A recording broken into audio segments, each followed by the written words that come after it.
So guys, welcome back to Raw Influence. We've got an absolutely awesome special guest coming in today. We're going to be discussing absolutely everything from the business. I don't want to give anything away just yet, but the business, entrepreneurship, and kind of what's in store for the future of what we've been up to. So over to my special guest to introduce himself. I'm George Sullivan, CEO and founder of The Sole Supplier, which is Western Europe's largest lifestyle footwear publishing site. For anyone that doesn't quite get that, it's kind of like the BBC News for footwear with a search and comparison element. So if you love your trainers, you will come to our site to understand what's releasing and where you can buy the shoes from at the best prices. So when you walked in here, did you literally judge me on my footwear? I actually haven't looked. Are they that bad? Yeah. Are they bad? We'll say no more on that one. Is that what that one? No, it's all good. It's like, what are They're those? Nike. I'm happy. What are those? Okay, cool. So so you're running like a review. Is it a review site, and also where they can get the latest kind of top end? Yeah. So it started out when I was working in recruitment at the time, hitting my targets, luckily. So I had spare time. Nice. Well, in the manager's eyes, he was like, Why not? You're hitting your targets. I'll let you get away with setting up a website during lunch and a bit during the workday. So in the morning, in the evening, and a bit during the day. Built a site, a content site, a blog, basically. Nice. To talk about where you could get these shoes, because they're limited shoes, right? People want to get their hands on them because they can sell them for a profit. Yeah. Most of the time. And that's what I was doing 6 years ago, selling the shoes for a profit after buying them. And everyone wants to do this now. It's hugely saturated now. Do they do that via your site now? They don't do it via our site, but there are marketplaces, as you may have seen, where you can sell your stock. No, so I mean, as in, are they coming to get that stock from you to then go and sell it? So they're using the Sole Supplier to find the information where they can buy the shoes from all the different retailers. And hopefully, if you're a reseller, get as many as possible. That is awesome. Yeah.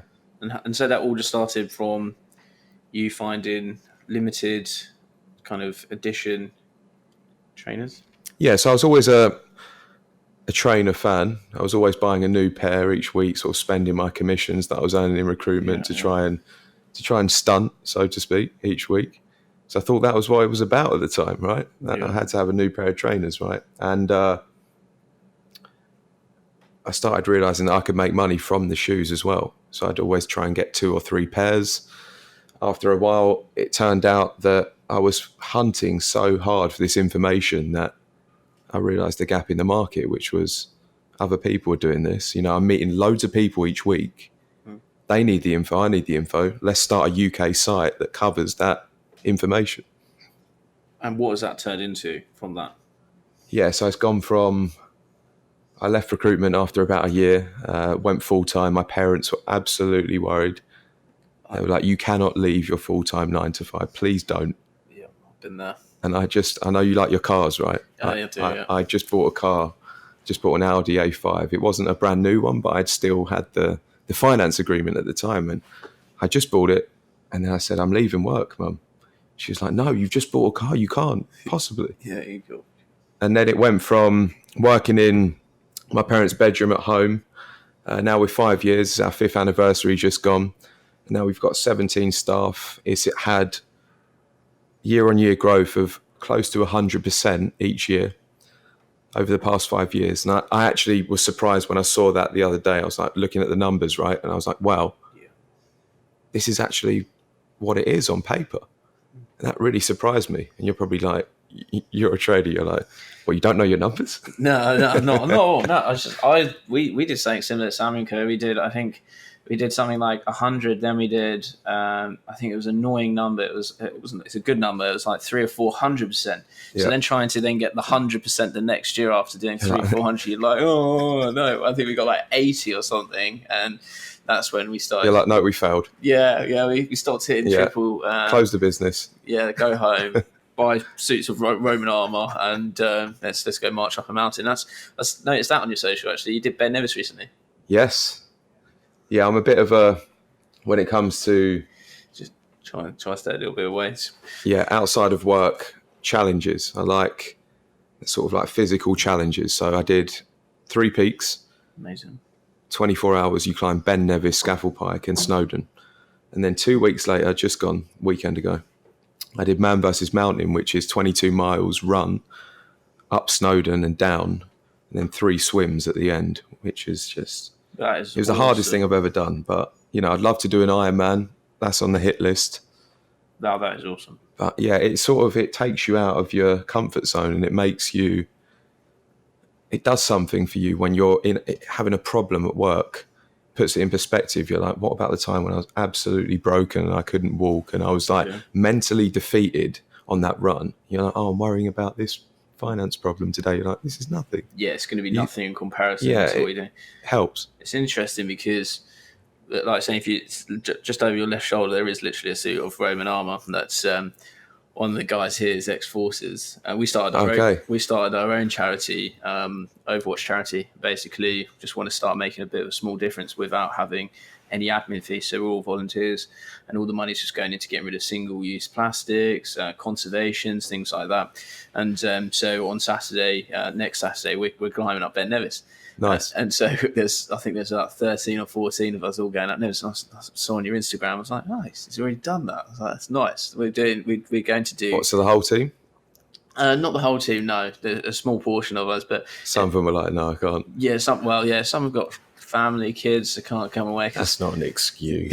It's not my decision, but I mean, yes. That's good though. I like that you've built a charity as well, because it's something I've wanted to do, but I haven't yet. Yeah. I just think there's so much charitable stuff out there that it is important. Yeah. Yeah, it really is. It has to be.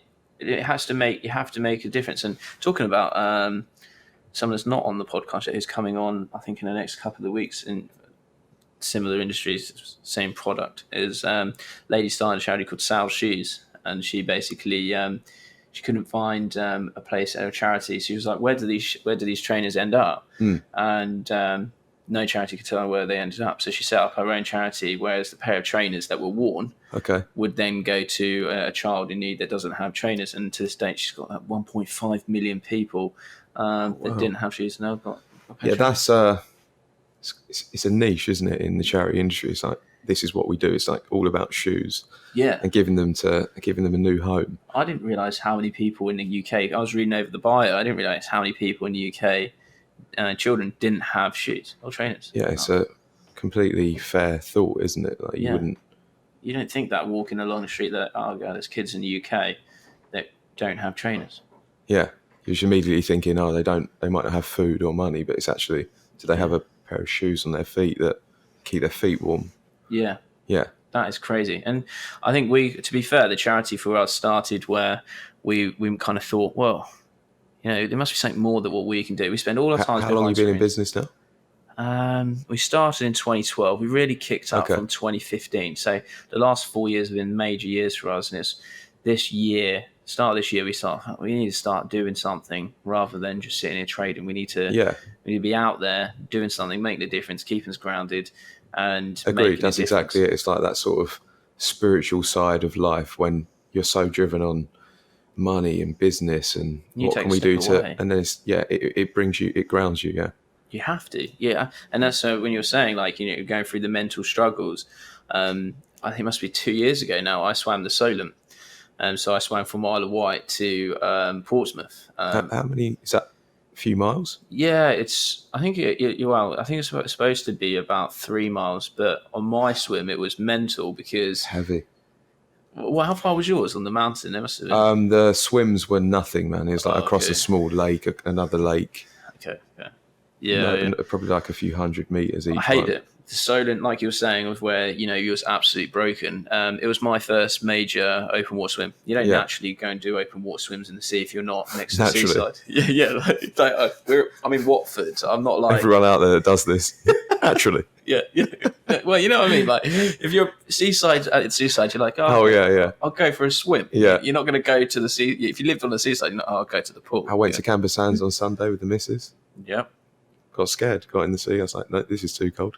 Okay. Had to run away. I'll tell you about Camber Sands. So Camber Sands has got a stiff memory for me getting ready for my Solent swim. So when I was doing my getting ready for my Solent swim, it's a Solent.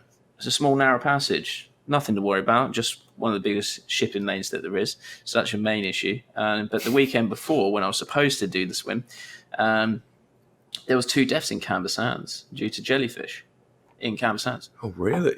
Yeah. What, people had like a bad reaction to the sting? And I thought Because you know Ross Edgley. Do you follow him? I don't. He wrote the book, the World's Fittest Book, Okay. and he's all about how can you be fit for everything. So this guy's like absolutely ripped up, huge, but also tries to train every sort of discipline like gymnastics, Olympic weightlifting. And he swam. He's the first guy to swim around the UK. Oh, is this the guy that lost the chunks out of his tongue? Yes. Oh. 156 days it took him. Yeah, mental. And the cuts in his feet and stuff like that Yeah. went down to his bone because it was like going for so long. Yeah. Yeah. Like that's a sort mental. of different level of mindset. Yeah. I think like a marathon or a run 26 is hard, but he's like 156 days out at sea. Yeah. But the geezer, when you watch him, he's so calm and like Yeah. light-hearted. People are like, you must be in a dark place to think that that's something you want to do. He's like, no. Yeah. He's like, all the guys that heard it, they were like, you must be a bit, are you okay? Are you depressed? He's like, no. It's just like, challenge. There's 3 people like that. There's him. There's David Goggins. David Goggins, man, he's hardcore, but I love him. He is. Some of my friends are like, no, I can't watch him. He's too much. He can be too much sometimes, but what he's gone and done is off the charts in like mental level. Yeah. Like he strongly believes in that whole callousing of the mind. And then you've got the third one, which is the Iron Cowboy that did 50 Ironmans in 50 days. Yeah, what? Talking about this yesterday, I was like, my friend was like, I want to do an Ironman. I was like, I'm with you. We run the Man versus Mountain race. I was like, yeah. I was like, what about that guy, that run 50 and 50? Yeah. Traveling from 50 states as well across the 50 US. states. It's like, that's a different level of, yeah. Yeah, he lost like most of his nails in his feet after like the 13th one. Yeah, I haven't got through the full Netflix video, but He does. I'm trying to think. He does a great podcast with, I think it's Andy Frisella or Joe Rogan. It's just like completely another mind level, and I generally believe in what they're saying. There's a method in the madness of callous in the mind, isn't there? There has to be when it comes down to, for example, my swim. There's the 2 deaths at Camber Sands, and I thought there was old people. I was like, probably old people having a bad reaction, but weren't 20s to 30s. That was that, and I thought, great, okay. So we're now doing the swim the next weekend until the jellyfish have like kind of passed. I was like, okay, fine. So I turn up. There's supposed to be 20 of us. There wasn't. There was 6 of us, and I was thinking, where's everyone else? It turned out I didn't read the email, and it's like, there's been a massive influx of mackerel, which has now brought these species of sharks, ranging from thresher sharks, makos, porbeagles, and it's like this long list. And I'm thinking, wait, I did not know that. It's dangerous. Yeah, I did. And that's why people dropped out. Yeah, and I was purely for that. Yeah, they were like, no, that's not. I can't do that now. I was sitting there thinking, wait, no one told me that there was massive. But was this an event that you did, or was it like something you did independently with a? Yeah, it was for charity. It was your own thing arranged through. Yeah, it's what, so it wasn't like that. They were saying it wasn't an event where they said you can't do this because of the sharks. It was just like your decision at that point. Shall we go ahead? So it wasn't mine, no. So Aspire set it up. There was supposed to be 20 of us. Okay, like different people from different backgrounds, wanting to do different things. And then out of the 6 that turned up, all of the others have done the channel swim. So I was like, oh no, I'm the weak link here. This is awful. And one of the guys was like, are you really going to be wearing a wetsuit? And I was like, well, it's 16 degrees. It's pretty cold. Yeah, I would like to think so. It's going to protect me if I get bitten by a shark, man. Yeah, it's not going to help. I've got to be careful. It might help. I was just thinking, if jellyfish come, then at least it's not going to sting me that bad. It's going to be, oh no, he's got my ankle, rather than my legs or my arms or whatever. But they all had these shark bracelets and stuff like that, and I was like, I don't have. What do they do? I think it sends out like a frequency that kind of makes them swim away. Scares them. I was like, I don't have that. So it was awful. Cut a long story short. When I got into the water, it was the worst thing ever as well. It was almost like I think we was the only group actually that's been done. Quote me if I'm wrong on Instagram or whatever, guys. But to swim from Isle of Wight to Portsmouth, it's usually Portsmouth to Isle of Wight. So you were against the sea, the waves. Well, not really. No, it's more of a mindset. fuck, because what you're doing is you have to get on a boat, right? And the boat takes you to the other side. So you're like, oh shit, I've got to swim all of that way. It's like doing a marathon, but been at the finish line and then been driven all the way through where you've got to run at the start and said, right, off you go. So it's successful? I managed to complete it. Yeah, there was only 3 of us out of the 6 that did it. It ended up turning into like, I think it was like a Force 4. Yeah, how long did it take? I got absolutely battered. Well, 3 got pulled out of the water because the tides got so bad. I'm surprised that Aspire didn't shut it down. You know, they're like, we can't support this. It's too dangerous, right? Because health and safety now has gone crazy. When we started, it was fine. And then it just got really bad. And they had, to be fair, they had quite a sweet setup. They had like this boat that would rush off and stop the ferries. Basically, the ferry would be like, you need to move around the swimmers, basically. Like, yeah. And it's at that moment I realised this is mental, because this stuff could actually just hit me. But you got through it. How long did you say it took? I think it took probably about 3 hours, which is... No jellyfish? No jellyfish, although there was a shark's surfacing mackerel, which I didn't see know. Any sharks? I saw shadows, but I don't know if that's my head just playing shit with tripping. Me. Yeah, I was. Wait, you're in the water. At one point, the guy, these like almost like not like Navy SEALs, but they came along. This like black rubber boat come up next to me and be like, "How's he doing?" We've had to pull 3 other swimmers out, and I was like, "Oh no!" I'm like halfway. Oh, that's great. That's positive reinforcement. Thanks, man. Tell me some more positive stuff to help me. And then we pulled 3 swimmers out. Like, no, keep going. Comes, Sam. Yeah. Just to let you know, mate, you've been swimming on the spot for 20 minutes due to the tide. Oh, really? Wait, what? I thought I'm making progress. No, the waves were just hitting me. But you felt like you were, but you were literally in the same. You can't see land in any direction, so you don't know, right? You've got no bearings to judge it on. Yeah, that must be pretty difficult on the mind when you can't see land and you think you're getting somewhere, and then this person that was telling you this stuff doesn't sound like he helped at all. Mate, we pulled 3 guys out. You've been swimming on the spot. You're like, hey man, tell me some positive stuff. Help me. Yeah, true. I told him just to be real with me though. So I was like, look, I don't want any bullshit. If I'm doing shit, tell me. Yeah. The stuff that you just don't know when you do an open water swim, that like, make sure you take your seasickness pills. I'm like, it's only a boat ride. I don't get sick. They're on about actually being in the water. And you've got 5-foot waves. You're going up and then you're going sideways. I was chundering whilst I'm swimming. I'm like, this is awful. And it started raining, and I'm sitting there thinking, looking down, seeing some shadow. I'm like, surely that's not shadow. I look up to see if there's a plane. No plane. Oh no. Oh dear. Let's carry on. Next thing you know, my some of the staff and that were on the beach. My dad's professional diver, and he sat there with binoculars. He's literally about 50 to 100 yards away from my left. It's just circling of mackerel, and I'm off the coast. So I'm not that far away. I'm probably 5 minutes out of this whole worst experience of my life. And it's just surfacing mackerel. And he's like, no, there's a shark below that, surfacing that. Don't know what that is. And next thing you know, runs over to the beach team. They're radioing the boats. I just thought I was coming into the finish line. 2 boats along the side of me, just looking down straight next to me in the water. And I'm thinking, they're just seeing me in. That's nice of them, isn't it? No, they're just keeping an eye out, trying to cause a stir with their the thruster on the back of the boats. Yeah, that's really cool, man. That's a different sort of challenge compared to like just a physical challenge. You're like, and now I've got to think about sharks. That's something you can't control in any way. If you're tired, you're like, I could probably push through, but this is something like, I'm really tired, I want to stop. Yeah. And there could be a shark. So it's like, that mind moment when I was like, wait, I look like a seal because I'm wearing a black wetsuit and I've been splashing for 20 minutes in the same spot. If I don't look like a dying fish now, you're going to get eaten. Yeah. That's what it felt like. And it was, I tell you what, I walked out. I don't think I even spoke to anyone for like 2 hours. And I just sat there and was like, I tried when I do these things. I'm like, I was like that after Man vs. Mountain. there's this moment of reflection and like, this is great. But it quickly fades. It's like, and then during that, I was like, I won't do anything like this again. So to my friend Ryan, I was like, I can't. And he's like, nope, I'm not doing any more challenges like this. You finish it.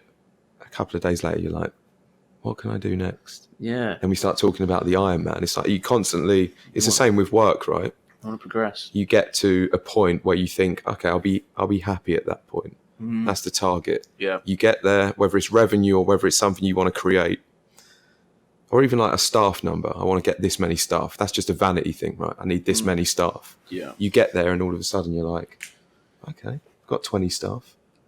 Could I have 40 staff? Or I've hit this revenue number. And then you see the potential in the future. That is psychologically in everything.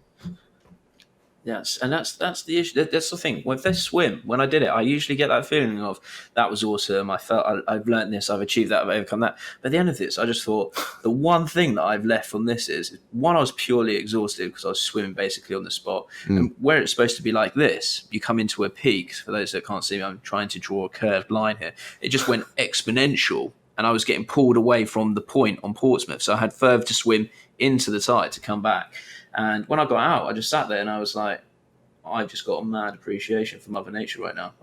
There's nothing that I felt that I valued or gained other than understanding, wow, 5-foot waves crashing over my head from two different sides just shows you what you're capable of achieving. But at the end of it, I felt I wouldn't put my worst enemy through that. Like it felt horrible.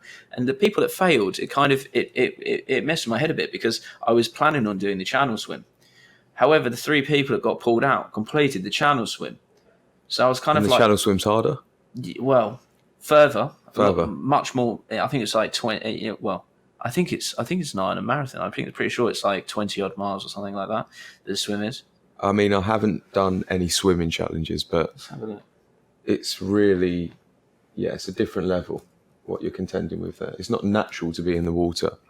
It's 21 miles, the English Channel. Yeah, that's crazy. It's supposed to be calm. Obviously, the Solent's narrow passage, still, so you get, it's mental. 21 miles. 21 miles is I kind of thought, well, I've got no problem swimming for ages. I could swim all day, but it's just the environment that you was in was battering. Challenge him.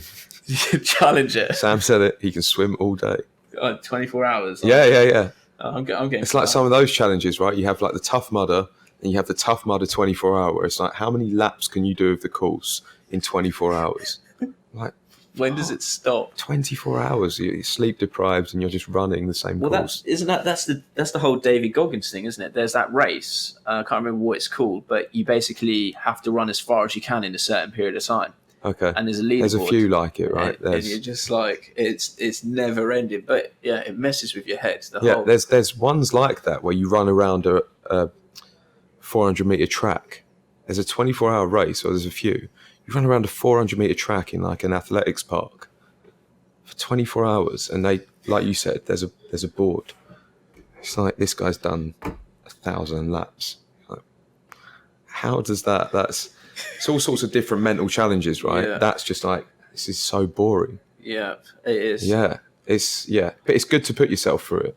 Yeah, I'd rather be out on a track going round and round and round. If you're doing a mountain or something, right, you feel like stuff to look at and sort of detach your mind a little bit from. But the track, what's the weather like up in Everton?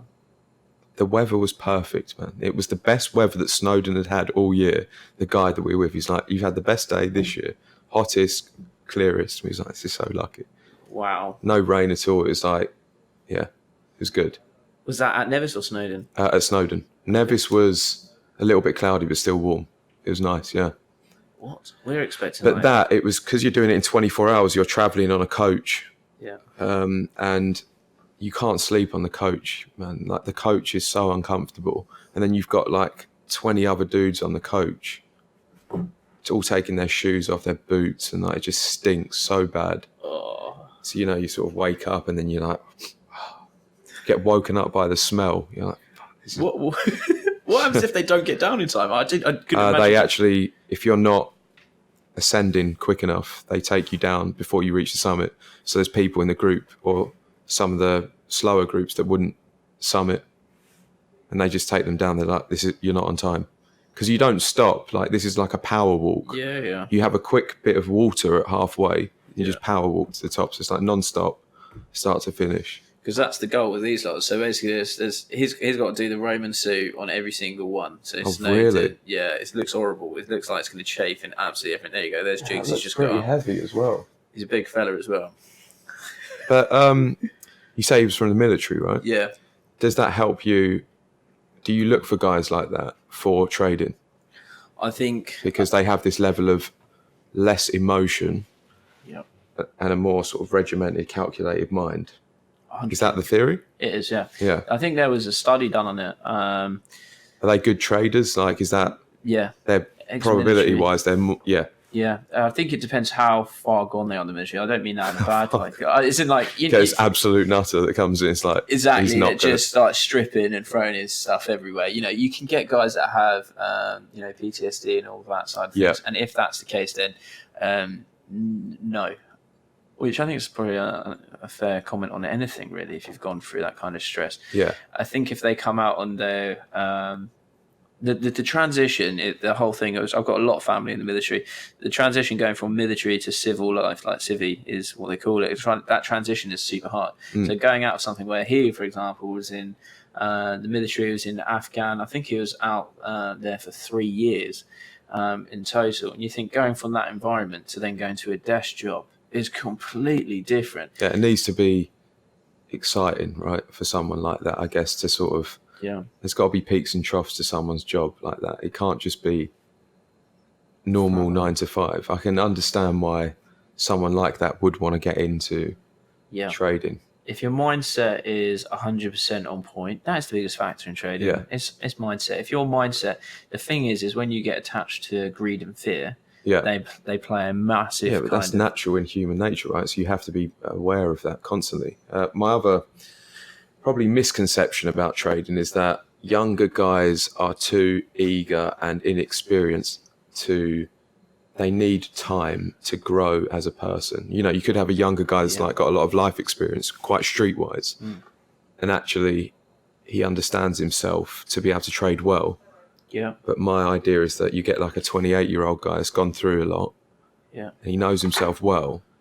Probability-wise, again, he's going to be a better trader more times than a guy that's young and just got all this hunger and eagerness. Is that true? I think you get a lot of guys that come here to trade that I know between 18 and 21 that they want to trade, they want to make money, but they don't know what they want to do. They want to travel. They're just like, I need that. I need to trade. That's just what they thought about for years. It's very attractive. Yeah, of course. But I think again, a lot of the sit downs are, I want to go traveling. Me personally, I missed out on the opportunity. I literally just nerded out for 10 years. I didn't, I was at uni, I lived in halls, I didn't go out partying, I didn't have that, and I missed that. I didn't have that opportunity to go and do that because I just sat there and I worked all the time. However, I don't think a lot of people have that capability. Not that I'm bigging myself up, but just sit there and grind at something knowing that in 10 years you'll be in a position where you can go travel and do what you want. So when I started the business, recruitment's quite a heavy industry for people going out and drinking and sort of work hard, play hard, 100%. I stopped drinking for 18 months. My girlfriend at the time, I was just like, I'm going to come home every night and sit on the computer. I'm not going to see you. She's like, okay. And after about 6 months, she's like, yeah, this is what you're doing. Yeah. Are you still together? No. But the point is, the sacrifice was, I'm not going out.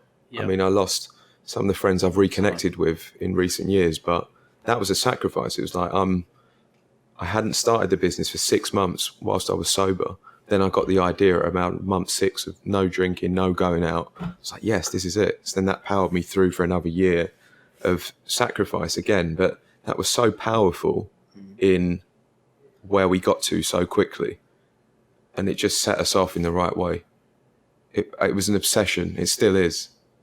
It fucks your entire life up though, doesn't it? Like anything around your life at that time and that initial phase you have the people saying you shouldn't be doing this. Or they should be like, oh man, chill out, stop working. Yes. It's like, no, I like it. Yeah. It's like, it's not a problem. I enjoy it. Yeah. They're like, why are you working tonight? It's like, don't worry about me. It's not a problem for me. I'm enjoying this. It's not, people are like, you're going to burn out. Yeah. I'm like, what's burnout? That's just a thing.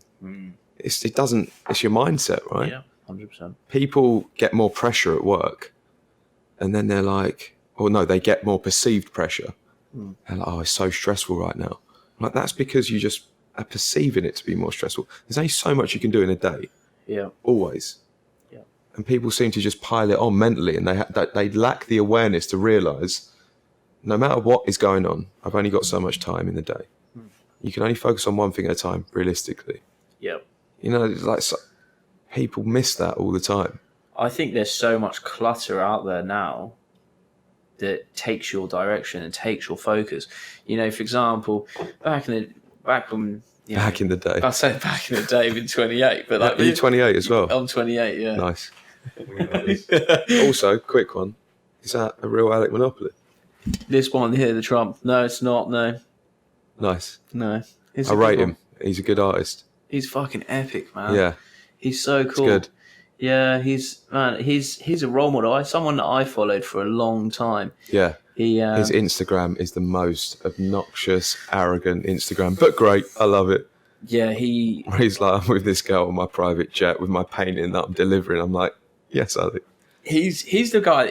When he got with his missus, her profile was tiny, and now they're completely flipped. Her profile is bigger than his, Yeah, off the back of him promoting her yeah. and going down that route. I think what he's achieved in the art space is turned heads. I That's think insane. There's a enough- lot of copycats out there now as well. Yeah, You see it all over Instagram, right? Just different sort of. yeah. Yeah, There's a guy that I've been looking closely because I'm looking at them. I think Alec Monopoly was missed. I think there's if you got Alec Monopoly at the right time, you're doing absolute wonders yeah. with If you, yourself. yeah. I wanted to get one for the office. Yeah, I was a bit deluded at the time. I emailed his management. Me I was too. Like, did you? me too. I was like, oh hey, have you got any prints or something small for the office? They were like, yeah, they start at something like 30 grand plus for this size. I was like, oh, okay, I'll come back to you on this one. So how can you, if you're trying to be financially smart, go and buy one of those? You can find out. Like, literally, I get them all the time. It's like, yeah, we're in Mykonos this weekend, mate. You want to come down? Let us know. What's that? The management? Yeah. Oh, really? Yeah, so on their email list, it's the worst thing to be on because you're like, I need that piece, mate. That piece looks good. It's at the right time. There's a guy, I don't know if you've seen him, called Timmy Sneaks. You've No. seen him? Is he a footwear guy, or is that just his name? To be fair, actually, I think he does do stuff with footwear, but that is his name. I'll show you him quickly. He is an epic. His artwork in general is have a look at that. Some of that stuff there. I think he's on the road to be. Oh wow, yeah, I like it. It's good. He's on the road. That's to cool, be- isn't it? For anyone that's listening, you got Tony Soprano, who has an abstract. Yeah, that's cool, isn't it? That's different. Yeah, I like it. It's so out there. He even does stuff like I'm pretty sure like stormtroopers and God knows what else he does. That's one that I haven't really got into. Like even though business has gone very well, and things are successful. Even though right now we're investing heavily in our tech, which is taking up all sort of finance in the business. I've always been very sort of cautious with my money. No matter how well things are going, I've always been like, obviously I've bought things, I've purchased some things, but like I've always wanted to buy a watch. Yeah. I look at watches. I love cars as well. I look at cars constantly. Yeah. I can name any car on the road, even like a Renault. My girlfriend's like, how do you know that? I'm like, I just pick up on it. Yeah. But like certain cars, and I know you like your cars as well from your Insta, right? Yeah, without the one. I can't make myself buy a watch, just because even though they're an investment, some of them, I'm just like, I can't do it. I've been in so many shops and like a nice watch, and like I can't do it. I don't know what it is. I mean, if I had to make a decision, I don't have many watches. This is probably like I've got one Rolex, and I've got two watches. I've got one that was like, it's stored now for my future kids. It's literally stored. I was like, this is the watch that I wore. It's a leather brand. You can fit. You can see passed down through generations. Exactly. You can see the wear on it. You can see the hard work that's gone into that wrist. So Rolex again? It's not. No, it's very simple. It was just it was a Versace gold kind of rim, black leather, and I wore that throughout the entire time of when I was like officially like, this is me working my heart out. Yeah, sentimental in that sense. Yeah, I get it. Yeah. I think if you make them sentimental, then you can get one, because you're not going to lose money if it means something as well. And it's like, okay, so theoretically you give that to your son, your daughter. You're on your work stage right now. And you can always sell it for a similar. I really like the Hublot Big Bang. Yeah, but it's a watch that loses money. So it's not sensible, really. So you're actually just buying that to kind of stunt or lose money, really. Same as cars. Yeah. You got some nice cars that you've had, right? Yeah. Yeah. And do you know what? This year has been an awakening on cars of just realizing. What have I done? Yeah, kind of. Yeah. Yeah. You sit and you realize I've lost a lot of money on cars, maybe out of stupidity or. Yeah, well, you have something for a year, like I did it. Yeah. I've got a friend at Audi, Yeah. and I've always bought Audi, so I've gone through like the whole range. Mm-hmm. I've got an S5 at the minute. Nice. And I've had that 3 years. But before that, it's like 1 year. I'm like, I want to get a new car. 6 months, I'm ringing him. I'm like, I need to get a different. I've seen this. It's like I need an SQ7. That looks sick. Yeah. But yeah, man, you're losing. Like, I've had if you like Audi, I've had every R8 that there was. Yeah, I saw. And you got a Bentley Continental as well, GT. That's gone. Yeah, that's Really? old school. Yeah. You see Bugsy Malone, the grime guy. Yeah. On Instagram, he's got the craziest car collection. I haven't seen it. Oh man, have a look. You'll love it. He's got like the absolute, 3-car garage in Manchester with really? Some of the craziest. Yeah. Is it as good as Manny Koshbin's? I know Manny Koshbin. Yeah, he's the business or motivational guy, right? He's property investor. He's the one that got like Hermes and Bugatti together to design his blooming car, and you sit there and you think, what? Mental. Yeah. Mental. That'll hold money there because it's one of a kind. But that is something that, like if you lose a pound coin, at a certain level, for some people, you're going to be like, shit, I've lost a pound coin. I need to find it. Where is it? Some people be like, I don't even need it. I'll just walk off. Yeah. Some people drop a tenner. At a certain level, it doesn't matter. You just drop it and maybe you don't care. Yeah. It's the same sort of principle with buying things, right? If you've got a certain amount of money, you should have the understanding that I've got this much money and I can actually, realistically, I can buy it and it doesn't make a difference. But so many people now want things quick and they are not thinking about, it's just all about the short-term gain. They don't have the finance to back it up. They don't have enough cash. And this is Instagram that's created this. It's like, I need to have all the right stuff now to look good. It's ruining young people, man. I 1,000% agree with you. Yeah. I've not seen anything this bad in a long time. And like the financial sort of lack of education, right, for people. It's mental. And that's something that I preach day in, day out. Financial education, go to schools, talk to them. Why credit cards not spoken about, all the rest of it. But where's that come from for you? Like, why do you have that motive to be financially smart? Was that family or was that just something you clocked onto early and was like, that I need to understand it? Well, we went through a point where in my family where we was living in a nice, happy 4-bedroom family house. Parents got divorced, and then parents actually lost their jobs. And so I ended up living with my brother and my dad in literally a room probably half the size of this. That made you hungry? Yeah, exactly, in a shared room. Because you had it and it was nice. Gone. And then you wanted it back. Yeah, we literally lived in one of the worst places that there was and had nothing. Dinner was an egg roll. And that's when you realise you have nothing. Good egg roll. It was a solid egg roll, and I love an egg roll now. It's like, fuck, that's a reminder, mate. That is. Yeah, that's sentimental. Yeah, right there. And the more you think about that, my goal was I will never in my entire life go back to that life. Where my brother, my dad was sleeping on the floor, and I would have the single bed because I was the youngest one. Yeah, it's hard to see that, isn't it? Just like your dad. You didn't get that there at the time. He doesn't deserve that. Like they've worked hard, right? Yeah, exactly. So my dad ran a business as well, a print company. They didn't move over to the digital space quick enough. Okay. So traditional print it went down the toilet. This is the same with my old man. So he did.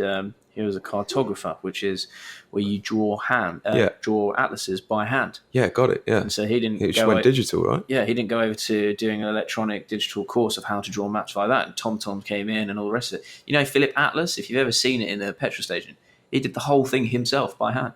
To this day, it's probably I would probably say it's probably the last atlas in the UK that's been hand done. Yeah, it's mental, and that's now all gone to TomTom, and that job's gone. Yeah. So does your dad work? Yeah, he works here. He after my that mum happened, works for me as well. Really? And my dad, yeah. My mum, my brother, Bring them all in. Yeah, Because they're the ones you trust as well, right? Yeah, I get them in different departments, so there's no kind of issue with Yeah. level of boss. I'm the youngest one, right? So it's sometimes hard in that respect. How do you find that? Because I've got some older guys in our team and developers actually, an iOS dev that's slightly older, and actually the dev team are slightly older than me, and some of them like 45, 50. Yeah. Get on with them like, same level as I would get on with someone at 28, same thing, right? But it's hard, isn't it, as a young boss to find that the level of how you talk to them. Yeah, because you're kind of showing them respect because they're older. Yeah. At the same time, you're like, I'm the boss. When you have to be firm. Yeah, it's a difficult one, but it works for us now. But it wasn't. I was quite overwhelmed initially when that started happening. I was like, how do I? I think if you've accrued enough kind of kudos, I kind of say, if they looked at you and gone, wow, look what he's achieved, I definitely need to listen to this person. Yeah. I think that's where it comes in. If they don't value you, then there's that whole hierarchy. Which, they've openly said, we respect you and what you've done and your ideas, even though you're a bit 100 miles an hour sometimes and you're like dropping stuff on our desk, like, can we do this? But there's a respect there, and it goes both ways. I was going to ask you about your management as well with people. Okay. I found recently that we've got a new website and app launching. Yeah. We've invested in our tech, like I was saying. We've been doing this for 6 months. I've been quiet because I haven't got clients. We're not an agency. It's just my project for the business. We need to get it launched. There's no particular deadline. They've been getting a little bit comfortable, the developers, and I had this conversation with them. So to any of the developers, if they're listening, this is true because we've spoken. I'm not talking behind your back. Yeah. But it actually backfired on how generous and nice I've been, where the project's just getting delayed. And then when I had a frank conversation with them in the sprint meeting in the morning, they were like, actually, working in sprints. They've really got it. But that's easy to do, to get a bit, you can be too nice. 100%. And it's finding the balance again of like, I'm quite open, quite generous. Yeah. It's hard to. Are you in the office every day? Yeah. Okay, so have you, when you go home early or something like that, or you've gone off to a meeting, or you've come in late and you find that the work rate is a bit... Yeah, you notice it, yeah. Yeah. Well, they might not know where you are, but you're out at a meeting, but the perception is, he's out of the office again. It's like... 100%. I'm doing stuff, I'm working at home, or I'm out at a meeting. Yeah. I find that it's probably a really interesting debate for people listening to that, because that is something that I struggle with.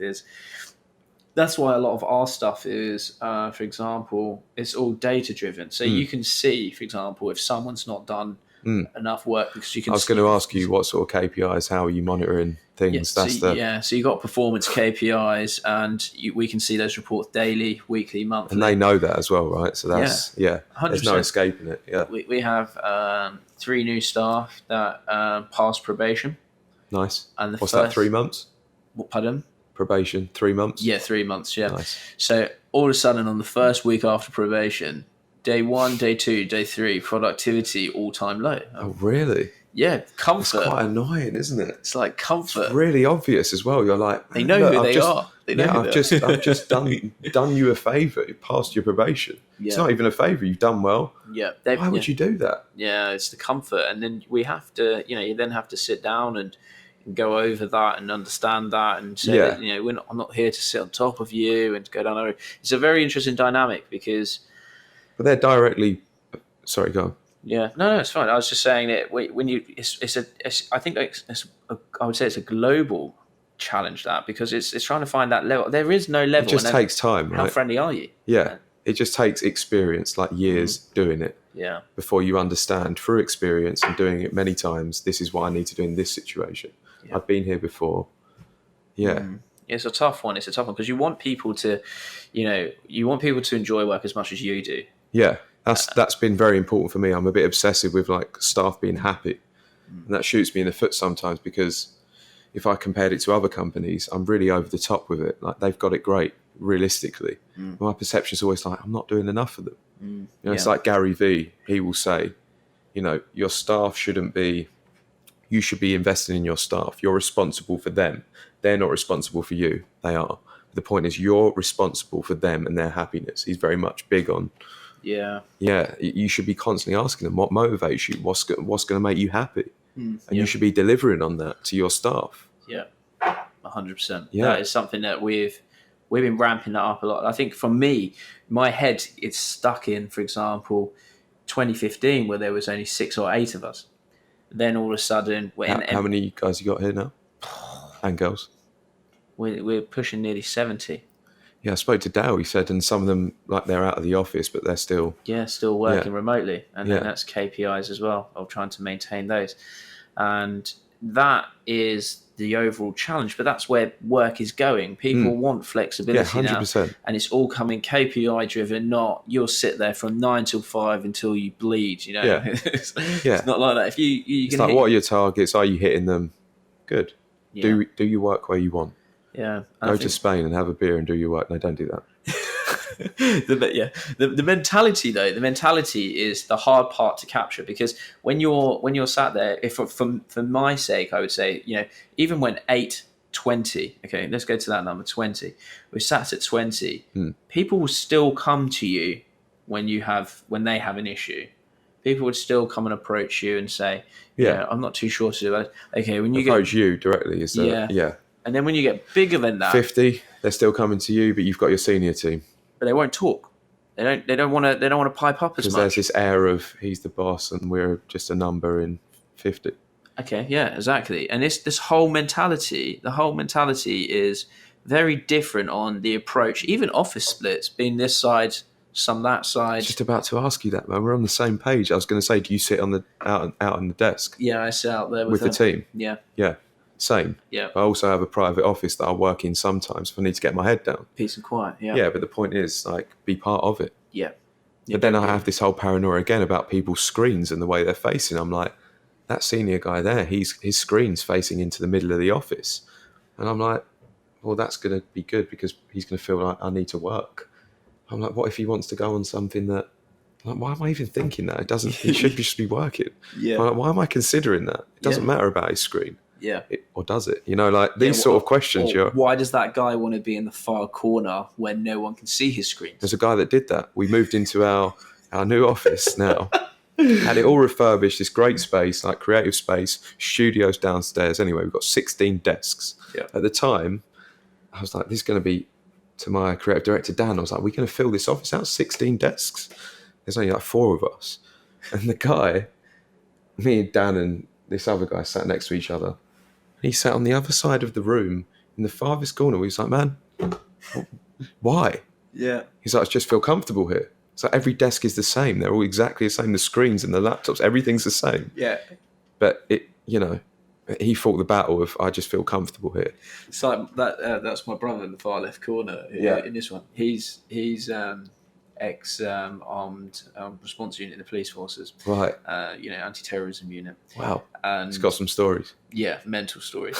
However, but he doesn't tell anyone. Top secret. Yeah, he likes having his back in the corner so that he can see the room. But that makes sense to me. That's from where he's been from. That's experience. So I've got to watch everything. That makes sense. So now I've got full scope of my environment. I know what's going on. If he was on the other side of that, we're vulnerable. Yeah. I kind of get that. I get it, yeah. But I do get that. Maybe that's not just from his background. Maybe that's why the other people do as well. They're just used to back against the wall kind of mentality. Yeah. Yeah, it's a weird one. Trying to work out that, and that whole dynamic, it's a big struggle. It's a massive struggle. Trying to get the whole boss friend level after work. I was going to ask you this as well. Like, how do you, if you go out for drinks with people, and I have drinks with my staff now, but there was a time where I just didn't drink for ages, so I just wasn't going out with them. Then when you do it, kind of, if people push like drinks a bit too far and they'll be really pissed, and then there's a guy that comes in and he said stuff that he shouldn't have, or we bumped into a client and then he said some stuff that just really like kind of embarrassing for him. You have to be like, hey man, what you did there was a bit out of line. Do you not feel like it's such a shit position to be in, because you're like, that definitely shouldn't have been said, but it was said. Yeah. We're out on social drinks, so is that now my place to... Yeah, do you call it in the office, which is now the formal environment, when it's just been a social thing? Because if it was your friends, you'd just be like, what were you doing that night? Yeah. You're crazy. Yeah. You wouldn't think about it. There was a guy got us kicked out of our Christmas do. We had to stop being served drinks completely because he was really rude. And they said, you got to go. We're not serving you anymore. We'd spent like thousands in this place for Christmas. Yeah. It was like 11 o'clock. They said, you got to leave. All of you. All 16 of you guys have got to leave because of that guy. And that was a conversation in the week after. We were like, does he still work for you? no. But that was a difficult one. It's like, hey, man, by the way, you probably shouldn't have acted like that. You know, it's not right. Yeah. And he knew, but it's just awkward. Yeah. People making jokes about it. It's like, no, it's too early for jokes. It's like that calm guy that's completely fine working all hours and then That was goes out that. and is a weapon and you're just like, what are you The doing? guy's eating a kebab on the street after this, picking up all the lettuce with his hands and the mayo, dropping it all down him. We were like, hey, man, I think you need to go home. But that inner animal was just like... Yeah, I turned into an animal, but he's like a normal dude at work. Yeah.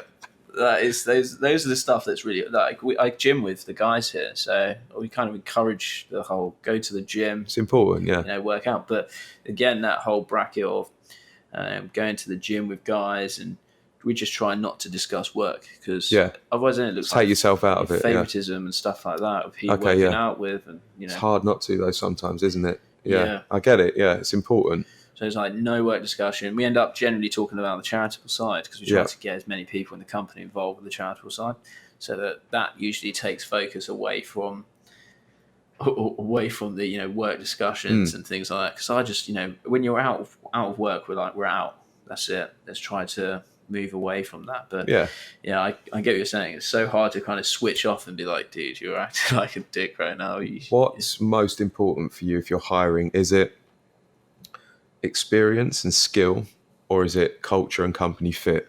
If you had to choose one, what's the strictly between those two, or one of the things between those two? It's like, right, you got a guy who's super skilled, but he's actually not. You can tell that he's not going to quite get in the team and sort of merge in the right way. But you know that he would kill it in his position, but he might not get on with people as much in the office. So do you make the call to say, right, it's just not going to work long term? Or do you just go, okay, he's going to be skilled and he might kill it for a bit, but he might not? Yeah. What's your... I usually go for like trust and drive. If they so really, it's like the company fit and culture, the values. Yeah, you can't be. I don't believe in my mind that you can. When you get that guy that turns up at 9 and leaves at 4:59, bang on. That just rages me internally. I had the same situation this week with the devs. Like, this fucking guy does not want to fucking be here, and I'm like, why does he not want to be here? This is a fun place to be. You want to be in, and it just burns on me, and I'm like, how can you progress if you and what usually happens as well is a half an hour to the end of that and you fuck all. I'm sat there like, mate, why aren't you working in the last half an hour? It really beats you, right? I said the same thing in our development meeting. I was like, look, I brought the feelings into it. I was like, it actually really hurts me. Yeah. As a self-invested owner of the company to the business, this is our money. The business's money that I'm putting in, and one of you guys or two of you guys are putting your shoes on 29 minutes past 5.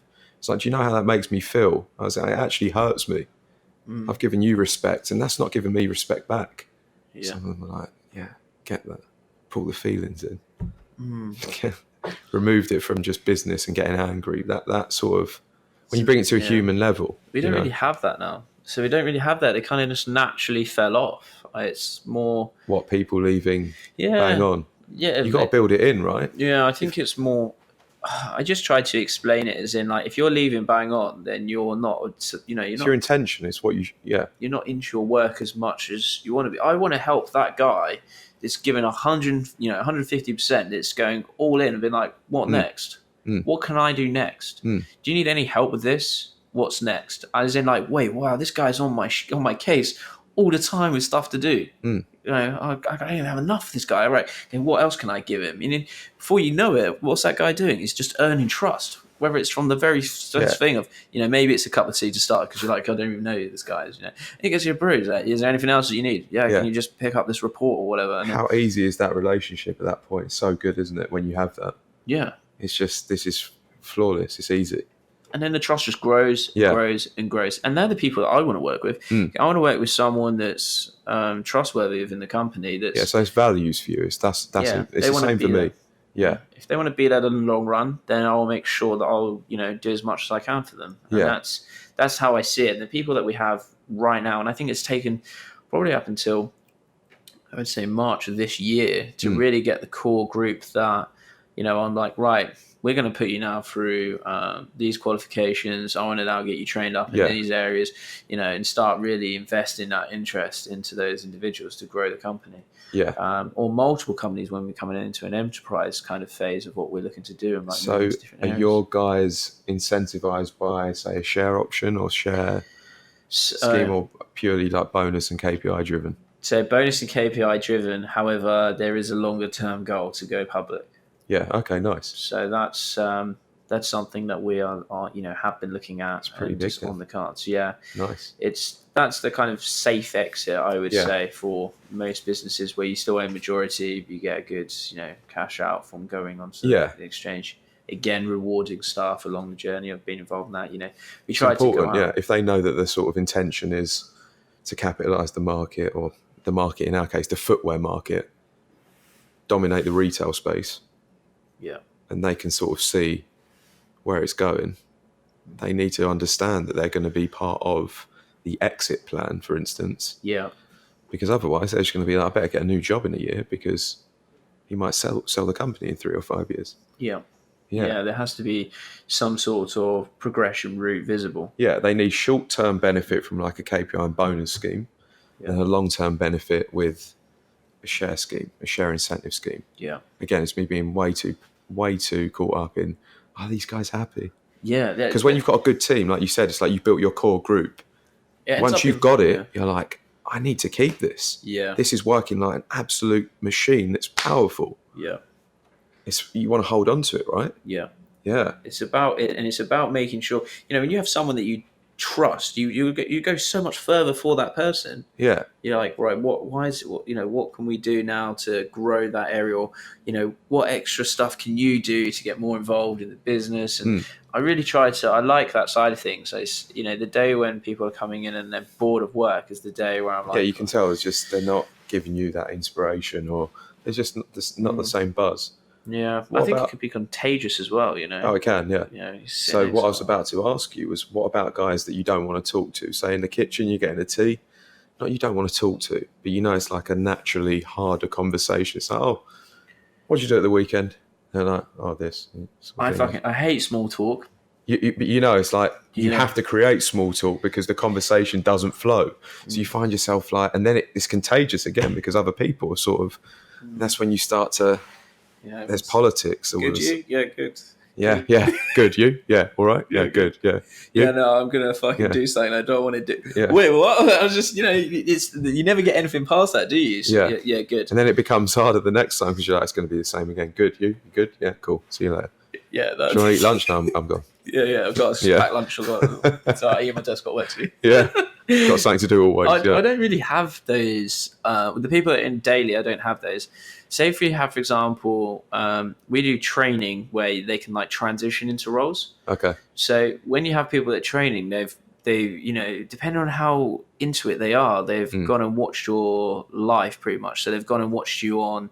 Buying Bentleys? Yeah, they kind of want to look at YouTube. They've gone and done their research on everything. They know everything. They know every member of my family. They know absolutely everything. It's scary. And so when you see them in the kitchen, they're like, and you're just happy to say hello, and they're just like, it's like we're all humans here. Yeah, this is now. Let's just have a friendly chat. Yeah, and it just gets awkward. I'm not here. I'm not. It's just all perceived. Yeah. People. I hate that. It's kind of like being starstruck in a way, isn't it? In the same way. It is when you're like, I'm not a star. Yeah. Let's just not go sort there. of like in awe of success, which is, it's just, there's no difference in, but I still get it with certain people that I meet sometimes. Yeah. I remember meeting Anthony Joshua, and I was quite like, really respect this guy's discipline. And I interviewed him, but it was in the early days when I started interviewing, and it was like, I was a bit nervous in that interview because I was just like, really rate this guy. He's disciplined as hell. Yeah. And like what he's done. Yeah. And that hit me a little bit. But then when you walk away, you're like, everyone's just a human being. Yeah. What are you worrying about? It's just he's worked hard like anyone else. It's Yeah. off-putting as well, isn't it? What is? It's off-putting when you know that that's what's happening in the scenario that you're in. Yeah. You know, I was driving through London in my Ferrari, and You just dropped it. yeah, driving through London in my Ferrari, and driving through London, and you know, everyone's looking at you. Yeah, right? I get that. What And colour is it? It's black. It's not Okay. nice. It's not outrageous. You know, It's not outrageous. It's just a Ferrari. yeah, it's not outrageous. It's not like lime green or Yeah. you know, where everyone, you know, and you're driving, you think, oh, that guy's looking at me. He's probably thinking I'm a footballer, but I'm really not. I'm just a normal dude that's Yeah. just gone into business and gone and been, you know, worked really hard. Yeah, yeah. And it's just like there's the flip side as well, because I'm just like, shit, I've let that guy down. You know, the guy's like, oh, whoa, what football team is from? Oh, who is it? Yeah, no one's. You're not gonna know me, but like, Yeah. I'm just driving. You know? I get it, yeah. So it's like the flip side. So it's just like that's why I like being out in my Defender. Like, no one gives a shit. You know. Just Yeah, I driving saw along. that, yeah. Yeah, just driving along. What about the G-Wagon? You a fan? The new shape I like. Yeah, Yeah. I don't know. Like residuals, I just think you're gonna get absolutely done on owning it. I just think. Oh, really? They really drop in value. I'm not those. a car expert, but my experience with cars has never been good. I bought the Audi R8. I wanted to ask you, are you leasing? Are you financing? Are you Yeah, so buying I them finance them. Yeah, but what, PCP or? So I can like have the option to buy them at the end. Yeah, PCP with a balloon payment, Yeah. right? Yeah, which Yeah. is actually same as me. I think that's the smartest. Then Yeah. you get leasing deals which are cheaper than PCP contracts from the manufacturer. Like, how are you offering Yeah, that car cheaper than what the manufacturer can offer? Mm. Don't get that. yeah. I don't either. I think it's well. I suppose they just smack a big balloon payment on the end, and then they're Yeah. like, you know, you're either going back with them or you're not. So I work with Redline Specialist Cars. They're I get a lot of my cars from them. They've done investments and business opportunities with me. Nice. So we have kind of a good Hooking you up. relationship. Yeah, we get Yeah. a good relationship. And Sam's getting free cars. I'm not. Don't say it because I'm not at the end of that. I'm sure people Hit them up. Let them know you know him. He's like, he rents them. He's on rentals. Yeah. But they, you know, I'm shit with cars, so they would be like, after I fucked up on the first one, they you know, What happened? so I got the Audi R8 V10 convertible, Brand new. 160. PCP again, contract. Yeah. Yep, 160. And Everything, full spec. yeah, I put a reasonable chunk deposit down on it, and 1 year, 160 down to 120. Want a new car? 1 year. I was like, So was that over what term? 4 years or? I think 48 months, something like that. Yeah. Yeah, and so you sit Which there. is 4 years. Right? Yeah. Yeah. Yeah. Yeah. So actually, you only get it's negative equity until around year 3.5, maybe. It's very close to the end. So I was I've like, experienced this. so I was like, wow, I just got fucked for 40 grand. Yeah. So if you want to chip it in, they're like, hey man, do you want to pay 40 grand? Yeah. Because you still got this to settle on your finance. You're like, no, This year got even more roasted.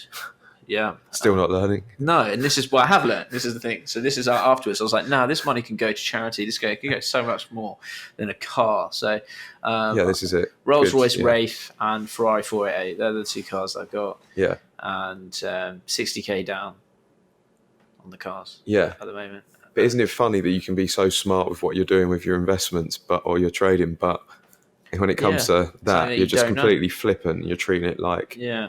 that's ridiculous, right? Yeah. It's the same for me. I can be so disciplined with some things, and some I'm just completely like an amateur, acting like an absolute amateur. 100%. Yeah, It took me a while, actually. I had sat down with a friend that was very wealthy, and it was just like, dude, like, what are you doing? do you not care? And I was like, not really. And then Yeah, when I yeah. thought more about it, I just thought, wait, like, we're climbing Nevis, we're raising like 5k for Nevis, and I lost 60. Mm. Just think about, we Yeah, work it's out flippant, the numbers, yeah. like how much money you can do with. And What I always think is, and like my dad's always said, he's like, you don't want to get to 30 and be looking back thinking, what have I done with my life? And he's also said, you don't want to get to 30 and have lost it if you've done well and think, why did I spend all that money on all that shit? You know, why did I buy that car? Why did I buy loads of clothes that cost me thousands each month? Because you're going to hate yourself when you know that you didn't look after your money if you've lost it. 100%. That'd be hard, wouldn't it? Yeah. Knowing that you didn't make the best effort to look after your funds. Yeah. And then it hits you. I'm a massive saver as well. So I was Yeah. saving a lot of money.